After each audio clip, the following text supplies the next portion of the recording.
Carl says he doesn't matter that Edelman took PEDs. No, I don't think so, because he did it, I think, at the end of his career when he was trying to stay healthy so he can stay on the field. I don't. Yeah. I mean, I can tell you I have a little knowledge on this subject. He's clearly done. Mm-hmm. He's very done. I know for a fact he's not coming back. This isn't a ploy to go to Tampa. He's going to be having knee replacement surgery within probably 2 years.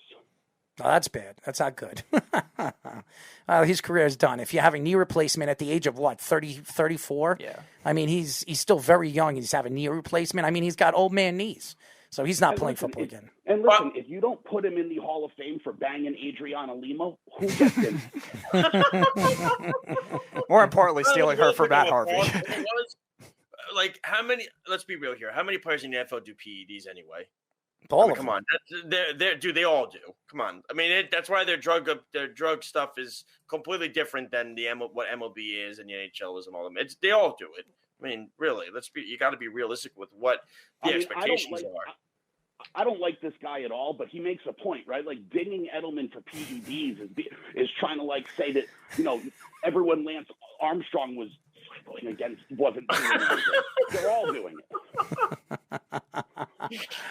Well, you're absolutely right, and by the way, I think Julian Edelman was doing it because he was trying to get back. He had tremendous problems with his knees. He also had, I think, he had an elbow problem, if I'm not mistaken, one of the years, and he wanted to get back into it. So I understand that it heals you quicker, and you want to get off. I don't think he did it to obviously give him a burst. This guy was always fast. Julian Edelman was one of the most fast guys right off the line. The guy could just pull away. The list of his big plays is ridiculous. The 51-yard touchdown pass to beat the Ravens in the AFC Championship game that he threw to Amendola. The big catch against the Falcons everyone looks at. The catch he made when Cam Chancellor decapitated him against the Seahawks. By the way, he caught the game-winning score in that game. Listen, you go back to when the Patriots beat the Chiefs. He was the one that caught every 3rd and 10 conversion in that game. Right? The list of plays goes on, and I just think that just breaking him down as a pure wide receiver and then ignoring that he was second all-time in yards and receptions in the playoffs and the fact that he was a Super Bowl MVP, what are we doing if he doesn't get in? What are we doing? I think he's getting in. I think he'll slip in just as much as I think Wes Welker is a Hall of Famer when everybody thinks I'm crazy. I think Wes Welker is a Hall of Famer, 5-time Pro Bowl player.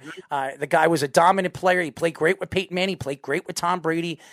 He had a very good career and right there on the edge. Who besides Edelman? I mean, besides Wes Welker, Edelman was another Wes Welker, and now the Patriots are going to be looking for that next Wes Welker, Julian Edelman, and I think they're going to try to find one in this year's draft. I really do. So, honestly,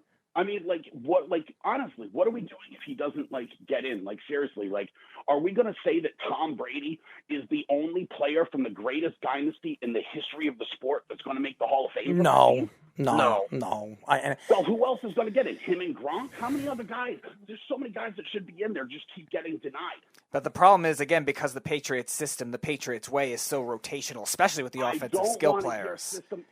Speedy, you're an idiot. I don't want to hear no. I don't want to hear system this or system that anymore because it's retarded. Because everyone was saying that about Tom Brady. Guess what? Went to a new system, won a Super Bowl. You can take your system argument and shove it up your ass. There we go. And that's Jeff, ladies and gentlemen. Well, again, Tom Brady was already verified as a legend and a first ballot Hall of Famer. No, he wasn't. Everyone's been screaming, "Oh, he's just a system guy. He can only play for Belichick." You're stupid. Right, but he wasn't a borderline Hall of Famer. Tom Brady was going to be a first ballot Hall of Famer no matter what, regardless of if you thought he was the greatest of all time or not. That was more of the argument that a lot of people made for why he wasn't a top 5 quarterback, not why he wasn't a Hall of Famer. And Julian Edelman is a world-class receiver. Just because he doesn't have Calvin Johnson ridiculous numbers doesn't mean he wasn't the best of it, one of the best of a generation.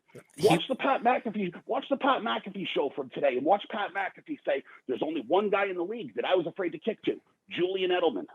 Well, I would say this. Julian Edelman was a dangerous player in the playoffs, and what he did in the playoffs would put him in the Hall of Fame. I don't know if he's a Hall of Famer. I don't. But if you really look at what he did in the playoffs, I mean, how many wide receivers could you say played better in the playoffs than Julian Edelman? One. You can say one played better. Jerry Rice.